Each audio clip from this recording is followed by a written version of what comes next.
Yes, we are live now. Hello, friends. This is Himanshi and welcome to Let's Learn. सभी को good evening, नमस्कार, राम राम, सत श्री अकाल, अस्सलाम वालेकुम, what you feel connected with. Start करेंगे आज का सेशन और हम समझेंगे क्या। आज हम आंसर की डिस्कस करेंगे जो एग्ज़ाम आपका हुआ है 15th ऑफ दिसंबर को। तो 14 वाली जो शिफ्ट्स थी दोनों वो हमने डिस्कस कर ली थी। आज हम 15 की शिफ्ट पे बात करेंगे। पेपर 1 जो मुझे लग रहा है, मेरे पास इसमें पूरी जानकारी नहीं है, बट आप लोग खुद भी चेक कीजिएगा। टीम ने भी जितना चेक किया तो मुझे लग रहा है पेपर 1 के लिए मतलब पेपर 1 शायद नहीं हुआ है, या तो उस दिन या उसका क्वेश्चन पेपर अरेंज नहीं हो पाया है। दोनों में से एक चीज़ हुई है। तो हम सिर्फ पेपर 2 की आंसर की डिस्कस कर रहे हैं 15 तारीख वाले पेपर के लिए।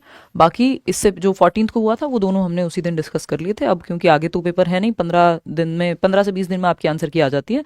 तो आप ये मान के चलो 1 जनवरी से 7 जनवरी के बीच में आंसर की आ ही जानी चाहिए। और कई बार इनका मूड हो गया तो हो सकता है कि बिल्कुल हैप्पी न्यू ईयर कर दें आपको, बिल्कुल लास्ट में दे दें, एकदम लास्ट दिन साल के।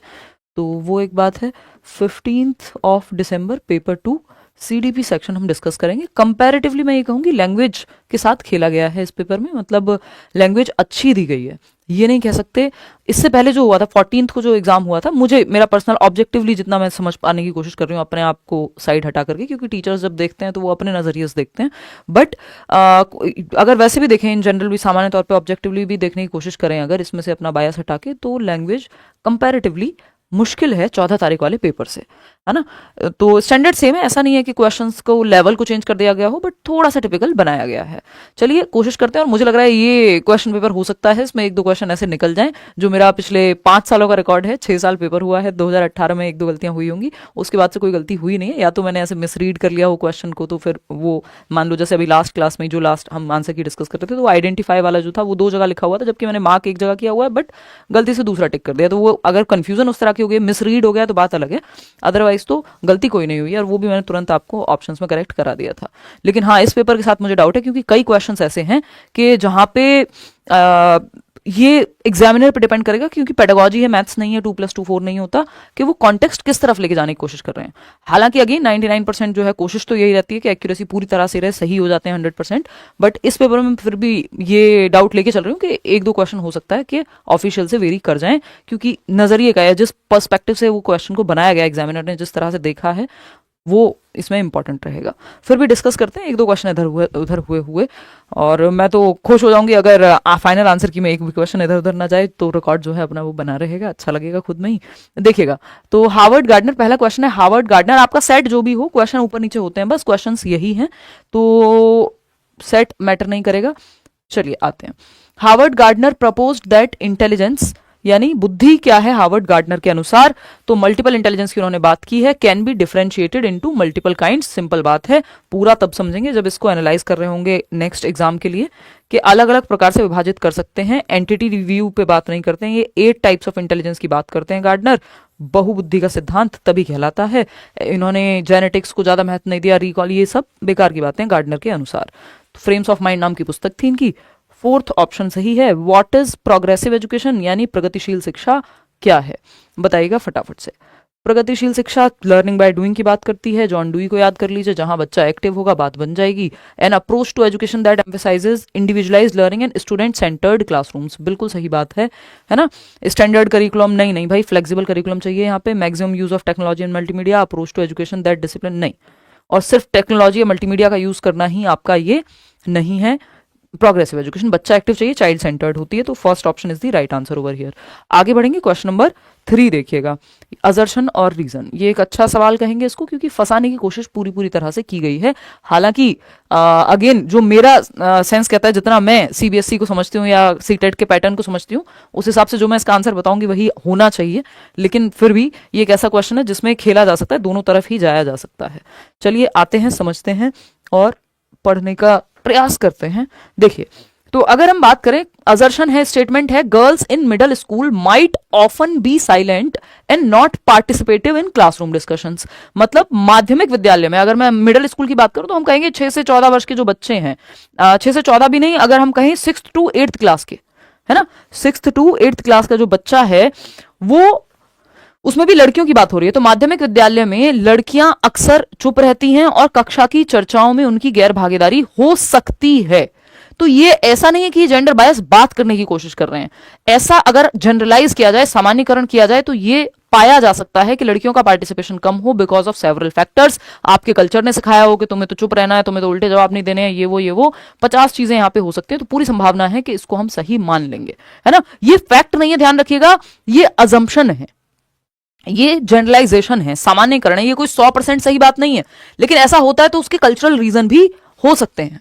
ठीक, तो हम यहां पे जाएंगे एक सही है ये मान करके हम चल रहे हैं, और ज्यादातर संभावना है कि एग्जामिनर ने भी इसको ऐसे ही सोच करके क्वेश्चन को बनाया होगा।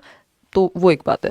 रीजन क्या है इसका? Given their genetic makeup girls are not competent to comprehend and cope up with the challenging curriculum in middle school. ये कहना गलत है कि वो साइलेंट है तो इसका मतलब उनकी जेनेटिक क्षमता नहीं है, ये बात एकदम गलत हो जाएगी। इसमें सोशल रीजंस हो सकते हैं कि वो शाय हैं, उनको ज्यादा बोलने के मौके नहीं दिए जाते, अप्रिशिएट उतना नहीं किया जाता बोलने को लेकर के, है ना, लड़की होकर के इतना बोलती हो, इस तरह के शब्द सुनने को मिलते हैं कई बार।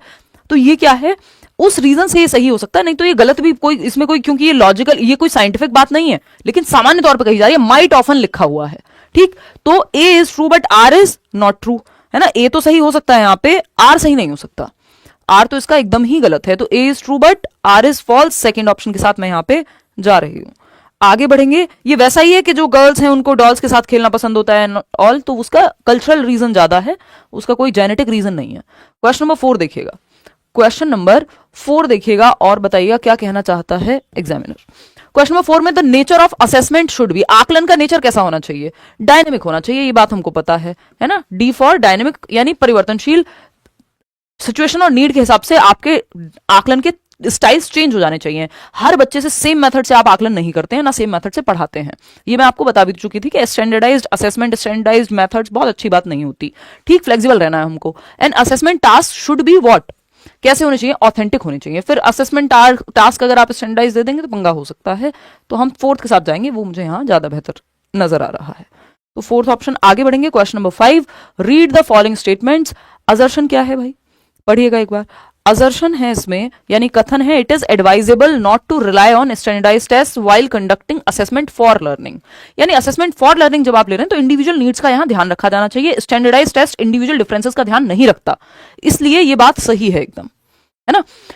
असेसमेंट ऑफ लर्निंग होगा तो स्टैंडर्डाइज्ड टेस्ट चलेगा। ठीक, नेक्स्ट क्या है आपका, रीजन क्या है इसका? In criterion reference testing scores are compare to a set performance standards, यानी जो निष्कर्ष संदर्भित परीक्षण में प्राप्त अंकों की तुलना एक निर्धारित प्रदर्शन मानक से की जाती है। Compare to a set performance standard, ये बात एकदम सही है कि जैसे 150 नंबर का पेपर है, सीआरटी और एनआरटी आपको बताया था मैराथन में भी, तो 90 नंबर का क्राइटेरिया है लेकर के आना।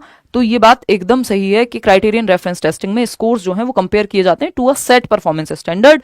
एक सेट परफॉर्मेंस स्टैंडर्ड पे 60% आए कि नहीं, 90 नंबर आए कि नहीं, ये बात अपने आप में सही है।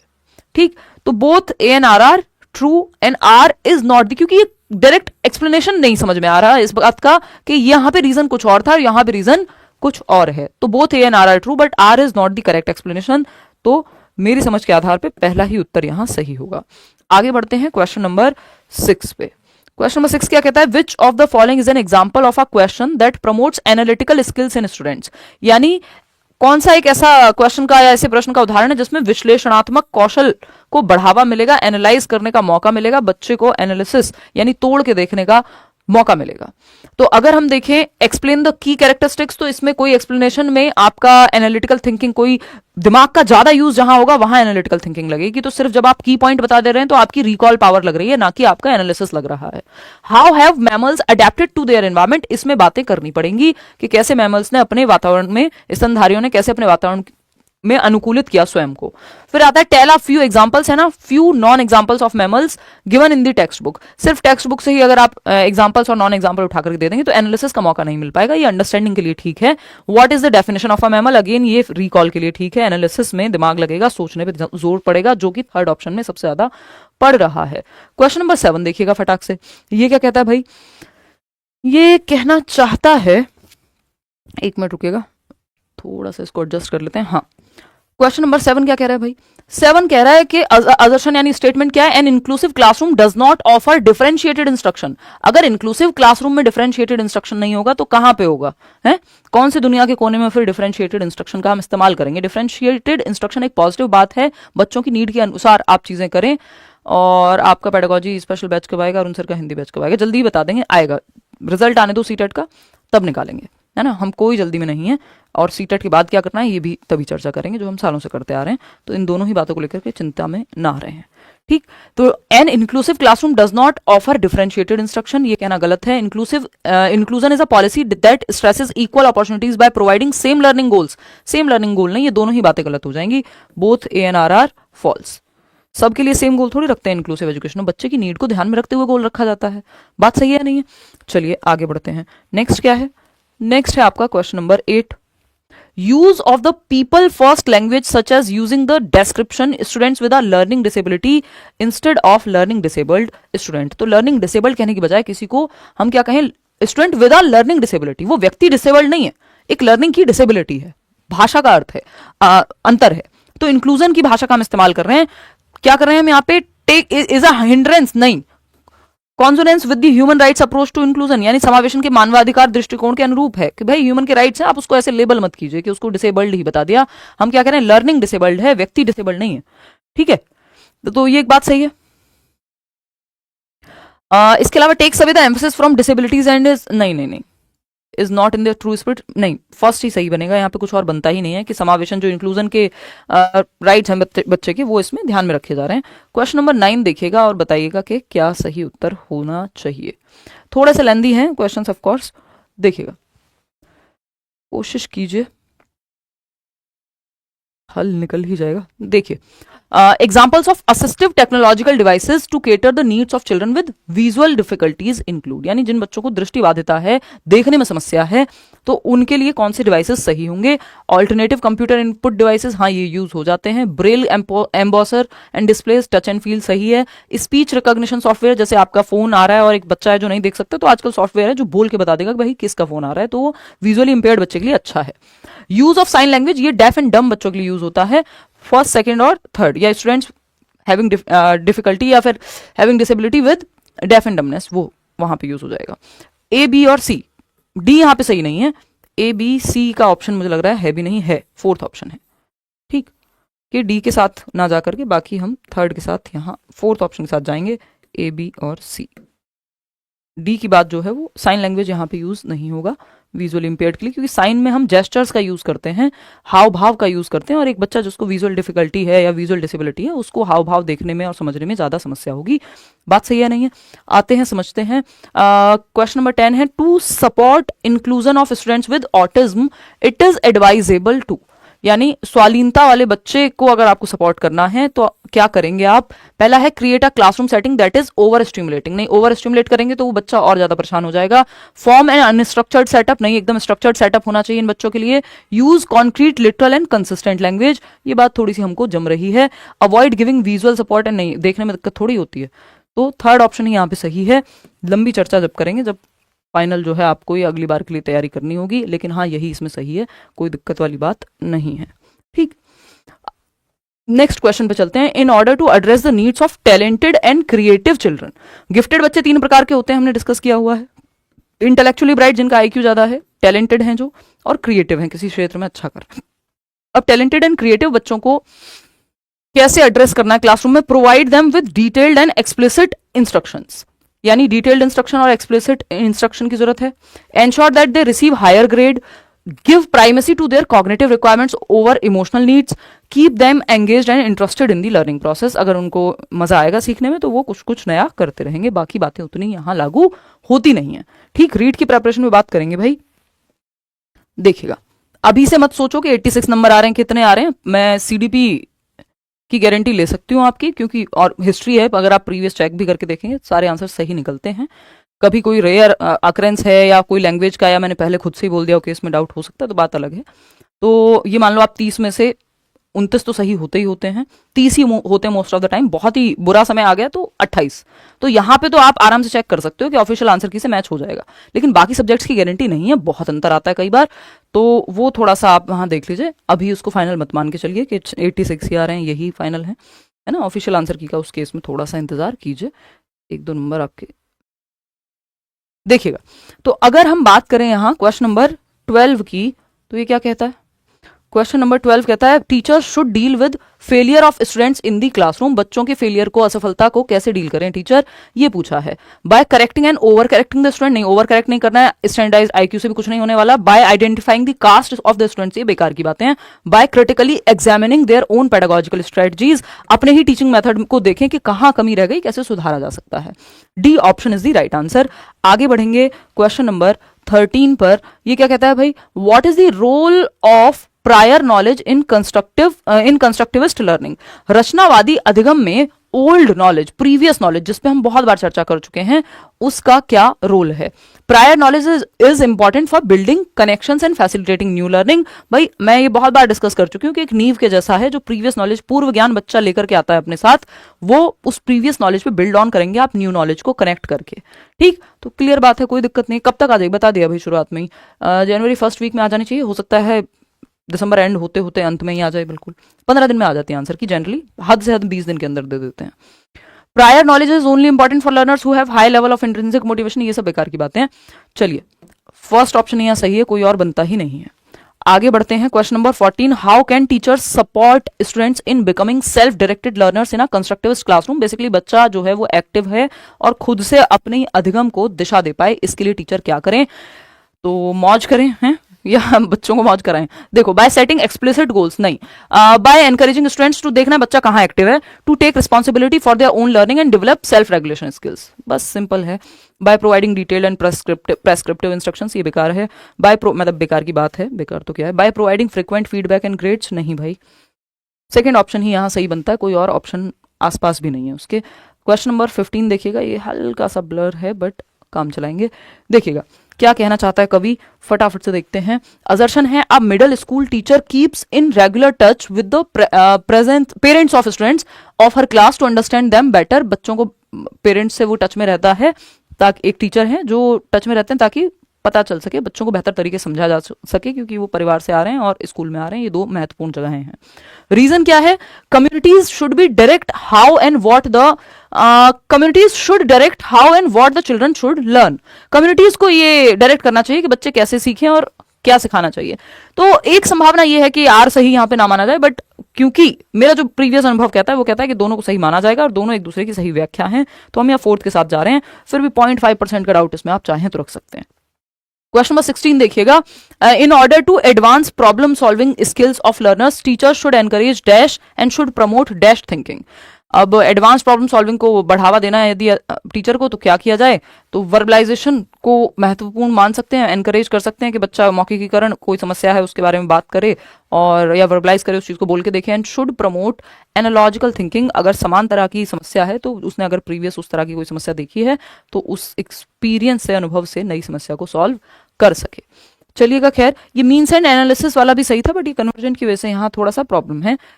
आगे बढ़ेंगे क्वेश्चन नंबर 17। इन डिस्कवरी लर्निंग स्टूडेंट्स, भाई अधिगम अन्वेषण की जब हम बात कर रहे हैं या डिस्कवरी लर्निंग जिसकी बात आपके ब्रूनर करते हैं, डिस्कवरी लर्निंग में क्या होता है, consistently make new discoveries in the world through exploration and manipulation of ideas, derive information for themselves, rehearsal and extended, make new discoveries in the world through rehearsal and extended practice, derive information for themselves through exploration and manipulation of ideas। विचारों की खोज और हेरफेर के माध्यम से स्वयं के लिए जानकारी प्राप्त करते हैं बच्चे, या फिर नई डिस्कवरी बना देते हैं।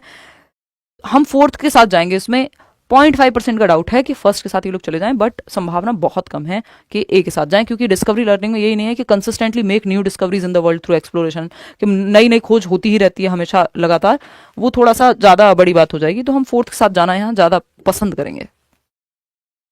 हालांकि ये थोड़ा सा इंफॉर्मेशन यूज कर रहे हैं यहाँ पे, तो इसलिए इसमें एक डाउट आप लगा के चल सकते हैं।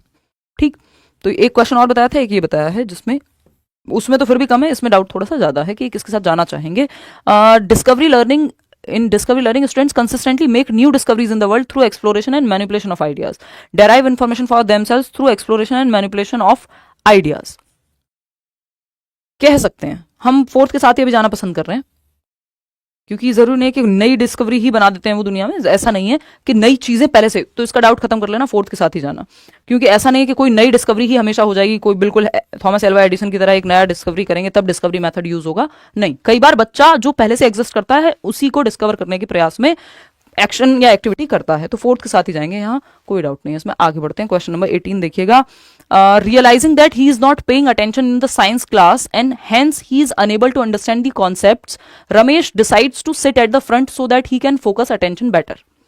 विच learning strategy is Ramesh using? यानी रमेश एक बच्चा है जो महसूस करता है कि वह विज्ञान कक्षा में ध्यान नहीं दे पा रहा है और उसको इसलिए कॉन्सेप्ट को समझने में दिक्कत हो रही है, तो वो आगे बैठेगा कल से क्योंकि उसका ध्यान नहीं जा रहा है। दैट मीन्स रिफ्लेक्ट किया है महेश ने। थिंकिंग अबाउट थिंकिंग, सोच पे भी सोच है। अवेयरनेस अबाउट अवेयरनेस, ये मेटाकॉग्निशन है,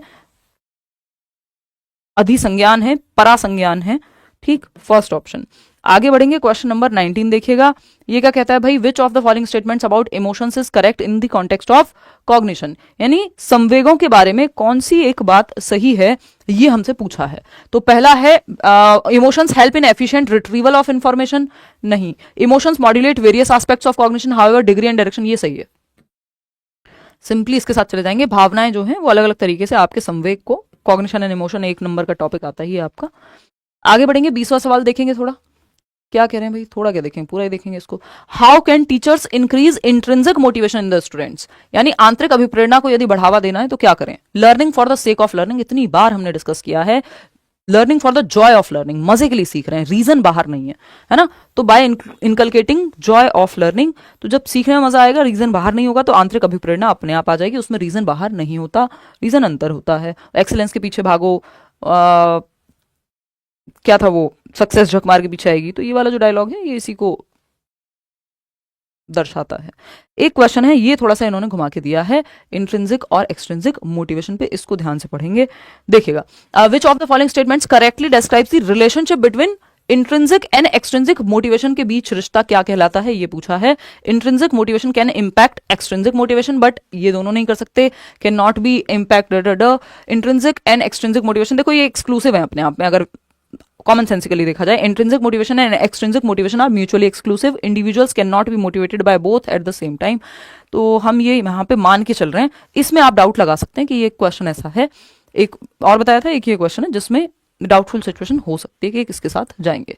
इंट्रिंसिक एंड एक्सट्रिंसिक, क्योंकि एग्जामिनर का कई बार मूड भी है कि वो किस पर्सपेक्टिव से पेपर को बना रहा है, और पेडागोजी में तो स्पेशली ये होता है कि मल्टीपल आंसर सही हो सकते हैं। फोर्थ के साथ जाएंगे। हालांकि हम इसमें intrinsic and extrinsic motivations can be both impact an individual's behaviour but they operate independently of each other, कह सकते हैं।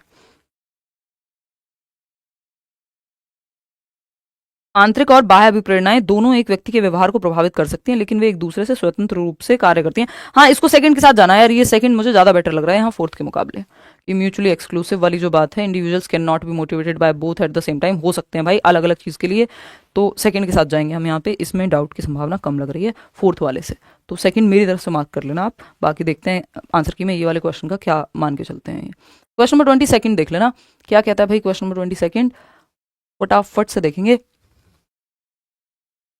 Academic performance and intellectual abilities gradually improve in children who leave deprived settings and enter enriched settings. The above argument points primarily towards which of the following debates of development? मतलब performance बेहतर हो सकती है, intellectual ability बेहतर हो सकती है यदि एनवायरमेंट बेहतर हो, तो entity versus incremental view of ability है ये। एंटिटी कहता है कि फिक्स होती है इंटेलिजेंस या क्षमता या एबिलिटी, वहीं इंक्रीमेंटल व्यू कहता है अगर अच्छा एनवायरमेंट और मेहनत की जाए तो एबिलिटी को बढ़ाया जा सकता है। ठीक, तो first option is the right answer. अभी से मत ज्ञान की प्राप्ति करो कि ये होना चाहिए कि वो होना चाहिए, अभी आराम से इंतजार करो ऑफिशियल आंसर की का। एक दो ही क्वेश्चन इधर उधर जाते हैं, ज्यादा नहीं होते हैं कभी, और वो भी बहुत ही रेयर केस है क्योंकि अपने आप में पेपर थोड़ा सा इन्होंने लैंग्वेज के साथ खेल करके बनाया है, तो यहाँ पॉसिबिलिटी बढ़ जाती है, अदरवाइज पेपर में दिक्कत आती नहीं है कभी। देखिएगा, अगर हम बात करें असर्शन क्या है, when we look at childhood age a single category we lose out on the social and cultural differences between. ये बात एकदम सही है, दोनों ही बातें सही हैं कि चाइल्डहुड जो है एक सोशल कंस्ट्रक्शन है, तो both A and R true and R is the correct explanation of A. Fourth option हो जाएगा, ए और आर दोनों सही हैं और आर सही व्याख्या है ए की, सिंपल फोर्थ ऑप्शन। आगे बढ़ेंगे क्वेश्चन नंबर 24 पे, which of the following factor is not proposed by Jean पियाजे as affecting change in cognition?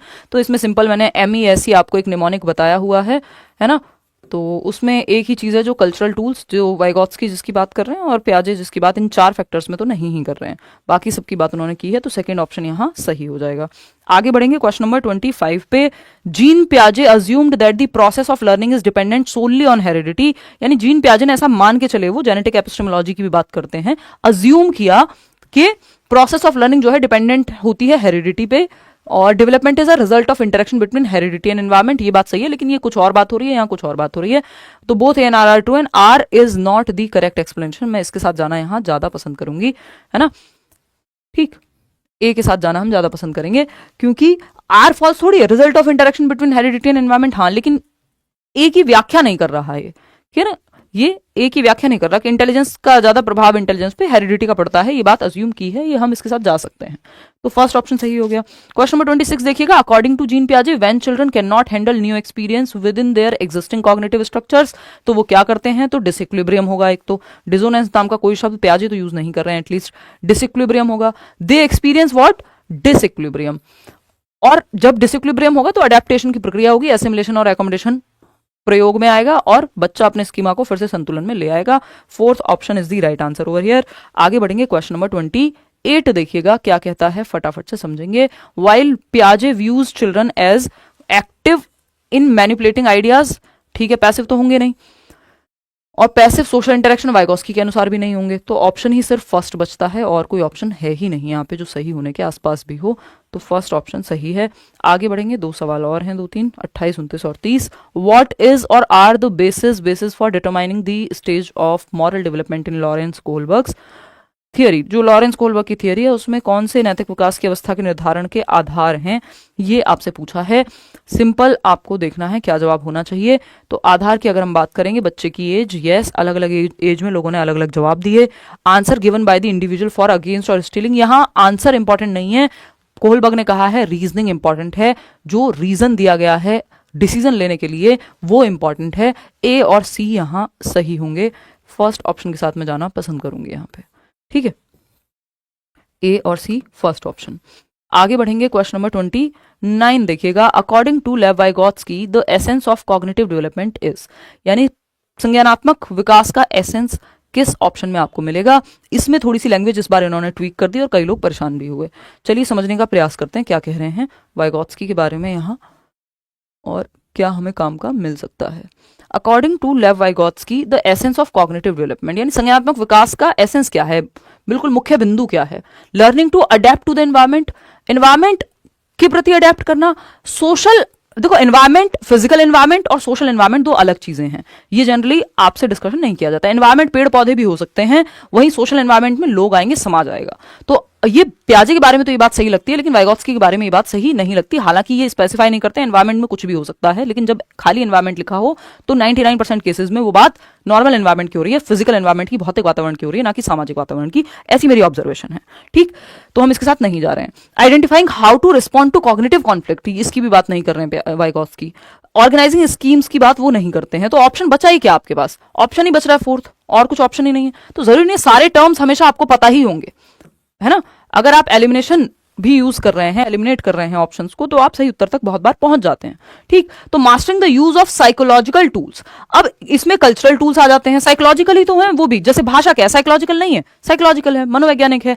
जो लैंग्वेज की बात कर रहे हैं आपके वाइगॉत्स्की, या फिर आपके मॉडल्स, जो मेंटल मॉडल्स हैं, वो सब आपके इसी से संबंधित हैं।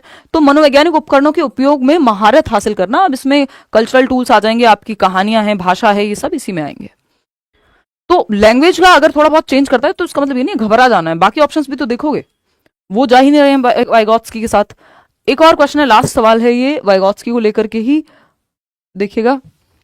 According to Lev Vygotsky, dash plays an essential role in helping learners progress through the zone of proximal development. ZPD में कौन इंपॉर्टेंट रोल प्ले करता है, मोर नॉलेजेबल अदर, एमकेओ, जो आपसे ज्यादा जानता होगा। मैचुरेशन की बात वाइगॉत्स्की नहीं कर रहे हैं, पॉजिटिव रीइंफोर्समेंट की बात नहीं कर रहे हैं, फिजिकल एनवायरमेंट की बात नहीं कर रहे हैं, वो सोशल एनवायरमेंट की बात ज्यादा करते हैं। तो फर्स्ट ऑप्शन ही बचता है और कोई ऑप्शन है ही नहीं। आउट ऑफ 30 क्वेश्चंस कितने आपके ठीक हुए वो आप बता दीजिएगा।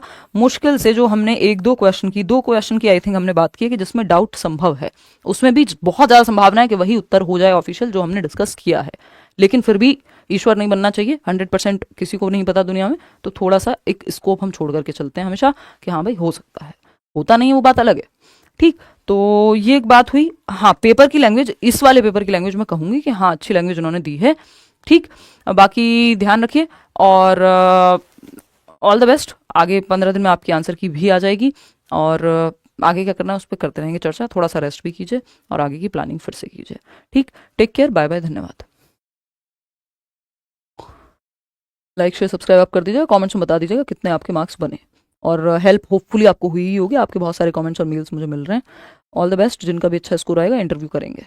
नॉर्मलाइजेशन नहीं होगा, नॉर्मलाइजेशन की कोई चर्चा भी नहीं है, ना तो सीटेट की वेबसाइट पे है, और जब इन्होंने कहा था कि लागू हो सकता है तब भी हुआ नहीं था, उसका कोई साक्ष्य है नहीं हमारे पास कि वो महीने महीने भर जब पेपर हो रहे थे तो उसमें भी नॉर्मलाइजेशन ऐसा लागू नहीं हुआ था। जब तो इन्होंने नोटिस भी दिया था कि लगा सकते हैं, इस बार तो वो भी नहीं दिया कि लगाएंगे, तो कोई टेंशन ऐसा है नहीं। नॉर्मलाइजेशन जैसा कुछ नहीं होने वाला, क्वालिफाइंग नेचर का एग्जाम है। चलिए टेक केयर, बाय। ये मैं अपने अनुभव के आधार पर कह रही हूँ, सीटेट को